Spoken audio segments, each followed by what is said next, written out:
Sa ulat panahon, patuloy na magiging maulan ang malaking bahagi ng bansa ngayong araw dahil sa low pressure area at hanging habagat. Sa latest bulletin ng Pag-asa, huling namataan ng LPA sa layong 300 kilometers ng Macnotan, La Union. Nagpapaulan na po yan sa Ilocos Region, Abra, Benguet. Ayon sa Pag-asa, may tsansa pa rin itong maging bagyo sa mga susunod na araw.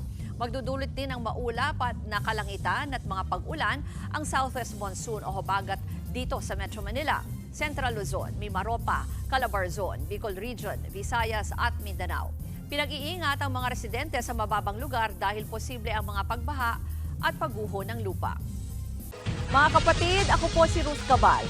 Maging maalam at may pakialam sa mga may init at rumaratsadang balita sa Frontline Express.